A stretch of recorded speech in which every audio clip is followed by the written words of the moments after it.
For the first time in 3 years, your paycheck is losing to prices. That's not a forecast. That's what the Bureau of Labor Statistics measured this morning, in actual prices in the actual economy you live in.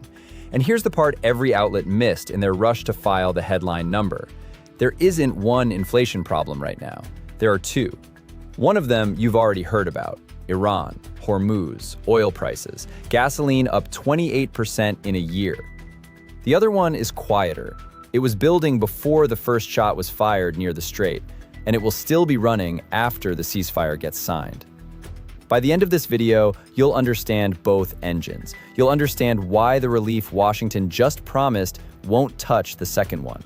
You'll understand why the institution that's supposed to fight this is currently having the worst internal crisis it's had since 1992. And you'll have the one number from this morning's BLS report that nobody in mainstream media covered. The BLS report contains two inflation numbers. The headline number, 3.8%, includes food and energy. That's the one getting all the coverage. It reflects oil prices. It reflects gasoline. It reflects the Iran effect. The second number is called core CPI. Core strips out food and energy entirely. No oil, no gas, no Iran. What you're left with is the underlying price pressure running through the rest of the economy: appliances, clothing, electronics, auto parts, rent, medical services. Core CPI rose 0.4% in a single month. That beat analyst expectations. Annualized, that is a 4.8% pace, running hotter than the headline number in an economy with zero Iranian oil in the equation. Here's my read on this. That number is the tariff signal.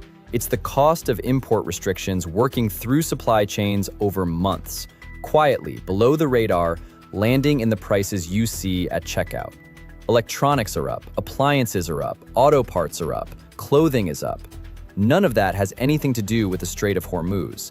All of it has everything to do with the trade policy decisions made long before the shooting started. Two separate forces are raising your cost of living simultaneously. One responds to a ceasefire, the other one doesn't. Think about what that actually means.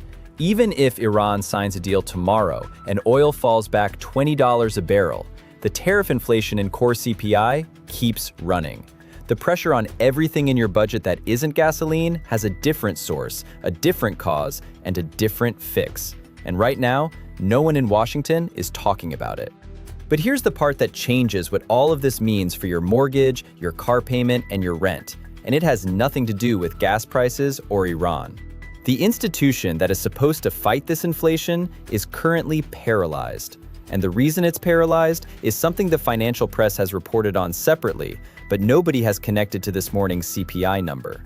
At the last Federal Open Market Committee meeting, 4 members voted against the committee's position. 4 dissents. That is the most internal disagreement inside the Federal Reserve since 1992. The incoming Fed chair, Kevin Warsh, Trump's nominee, has been publicly signaling that he wants rate cuts, cheaper borrowing costs, lower mortgage rates, relief on car loans and credit cards. You cannot cut interest rates into 3.8% inflation.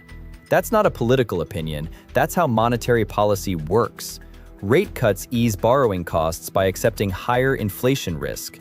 When inflation is already running at 3.8% and core is running at an annualized 4.8%, cutting rates adds fuel to the fire that is already burning your paycheck.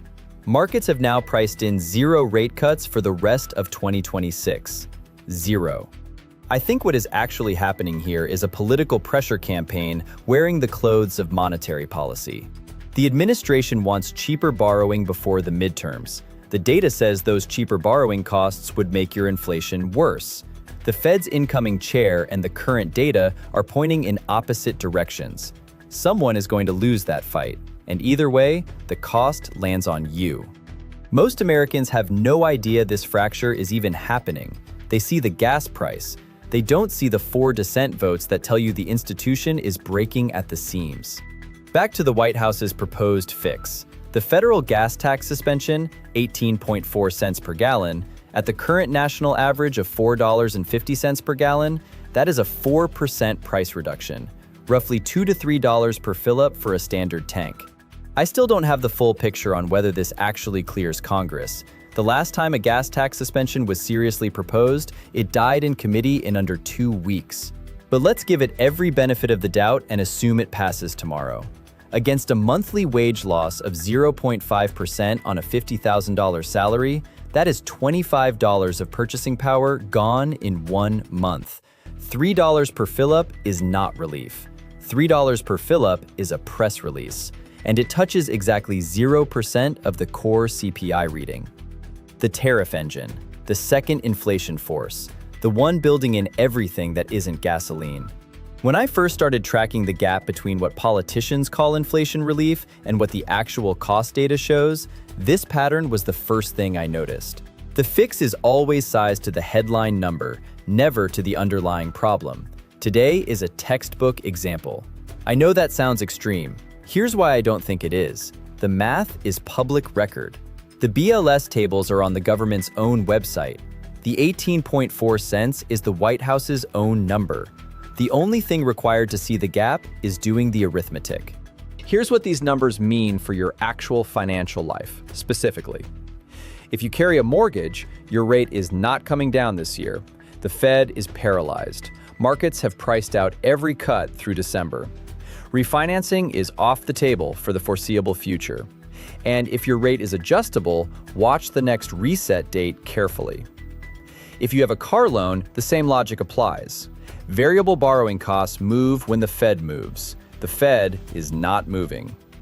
If you rent, landlords track inflation. A 3.8% annual CPI reading functions as permission for a rent increase of roughly the same size. If your lease is up for renewal in the next 60 days, that conversation is coming. If you buy groceries, and everyone does, core inflation at 0.4% monthly means the prices you saw last month are not the prices you will see next month. Not from Iran, from tariffs. And that pipeline has months of runway left. Your paycheck on an annual basis is now worth less than it was 12 months ago. That is what negative real wages means in plain language. The story you've been sold today is this: Iran caused inflation, and the gas tax suspension is the fix. That story is incomplete. And in one specific way, the most important way, it is wrong. There are two inflation engines running simultaneously. The Fed that would normally fight both is internally fractured and under political pressure to make it worse. The relief being offered is sized for the news cycle, not for your paycheck. The number to watch next is the May CPI report, due in roughly 30 days. If core CPI runs at 0.4% again, which the tariff pipeline makes likely, the double-engine story becomes impossible for even the mainstream press to ignore. We'll be here when that report drops. Subscribe and turn on notifications, because if core stays hot while Iran cools, everything you just heard about rates, prices, and your purchasing power changes again, and you'll want to know what it means before anyone else does.